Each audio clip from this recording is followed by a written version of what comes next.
So today we have Jason Linett. He's the director of Virginia Hypnosis. Yes, Hypnosis. And he's going to be talking about hypnosis and its role in the world. He has been featured on several TV and radio appearances on CNN, Fox, CBS, and the Travel Channel. And I know I, for one, have logged onto his website last night. Very interesting talk. A lot of people have so much good to say about it, so we're very interested. For the YouTube viewers, we're going to give you a short cameo on this talk. Obviously, we're not going to put everything up there. You got to keep it interesting. So without further ado, Jason, please.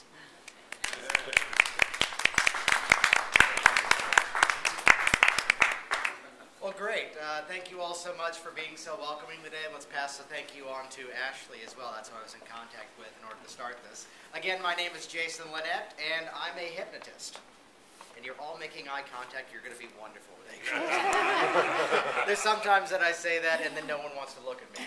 But you'll learn today that hypnosis is a natural state of mind, something that we do on our own every day. Now, the topic and practice of hypnosis can be very detailed or it can be very general. We're going to go in both directions today, but I'm excited to have you all join me on this journey. Now, just to give a quick introduction as to the many uses. When we talk about hypnosis, some people, their minds go to the comedy shows, or you may have seen the people who get up and do funny things. But, for example, over at Virginia Hypnosis, what we do is we use hypnosis for self-improvement. Anything ranging from weight loss to smoking cessation, any kind of too much, any kind of too little behavior, we're able to work on with hypnosis, any kind of stress management. One of my favorite things to work on, which I'll give you some great stories in a little bit, is working with fears, removing fears and phobias using hypnosis, as well as any kind of unwanted habit, like biting your nails. So we're going to be talking about that kind of journey today. Now, I talked about the comedy shows. Raise your hand if you've ever seen one of those comedy hypnosis shows. Okay, good. Raise your hand if you've never seen one, just so I have an idea. Okay, now raise your hand if you didn't bother to answer. Raise your hand to answer either question. Just keeping everybody honest. Well, here are some facts about hypnosis, just to sort of level the playing field to give you an idea of where we're going. Just some quick facts about hypnosis. First of all, hypnosis is a state of mind that we all experience every single day. It's nothing new. It's not mind control. It's not manipulation. It's not magic. It's something you do on your own every day. I just say that it's my job as a hypnotist to direct people into that state. In fact, the history of hypnosis, the word has only been around for about 350 years. But the state itself and different historical markers dating back to Egyptian papyrus, the earliest record we have is 1500 BC. In both world wars, hypnosis was used to treat what we now call PTSD, as well as doing amputation surgeries when anesthetics were low. In 1847, the Roman Catholic Church officially approved hypnosis. That goes forward to 1955, at the height of, a lot of people talk about using hypnosis for painless childbirth. In 1955, there was an official sanction from the Pope saying, as long as the intent is good, I see no problem. 1958, the American Medical Association officially approved hypnosis. A few years before that, the British Medical Association. And then my favorite thing about hypnosis, we don't actually require relaxation to achieve the state. In fact, what I tell people when we're working in the office is that 1 hour of hypnosis, you receive the same profound relaxation. You receive the same benefit as a full 8 hours sleep. Okay, good. We'll skip the talk. We'll do that part for everybody. How's that sound? Now, every year through workshops, through talks, through working with clients, I get to introduce hundreds and thousands of people to hypnosis. And I'm excited to have you join me on this journey today. My entry point into this, I think, is kind of interesting that I actually came from a theatrical background. I was working on the stage manager side, all the backstage technical things. The part that I like to say takes all of the art out of theater, of knowing exactly when something changed on the stage. I've got it on a piece of paper as a record. So that was my entry point into this. But I started off doing stage hypnosis. And the education to do that is, here's a script, 10 pages long. Page 1 to page 7, that should hypnotize them. Pages 8 and 9, those are the funny things, pick a few. And page 10, you wrap up, that should take them out. To which my wife's description of my first show was, you turned and looked at the audience at one moment, and you had this look on your face of, wow, it's working.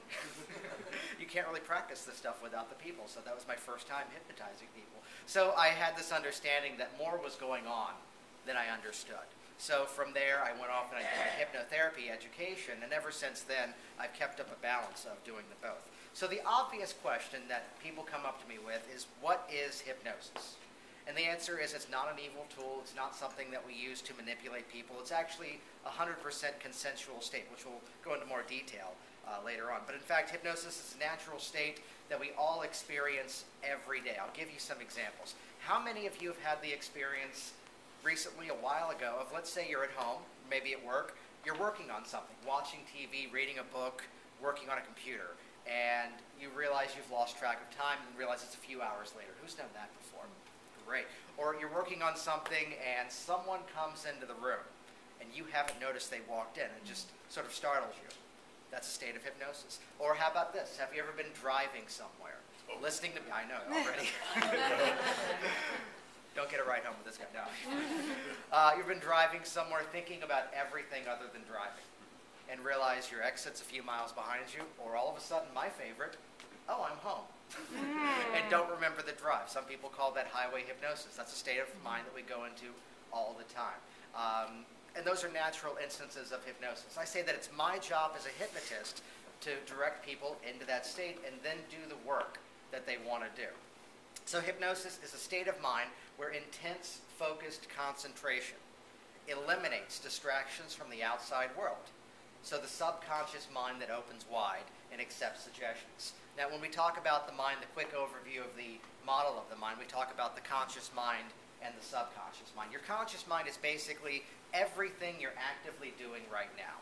And we like to say that your conscious mind can handle between 5 to 7 things at a time. So there are some people who can multitask better than others. It's the part of your mind that's analytical, it's rational, it's taking your experiences and making those judgments. Now, the subconscious mind, if you think about it like a computer, your conscious mind is the RAM.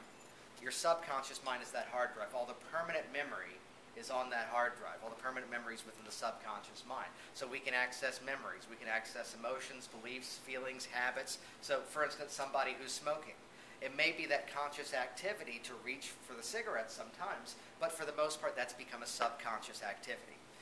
For those people who want to use hypnosis for weight loss, one of the things I hear often in the office is, I know how to get there, but I just don't end up driving.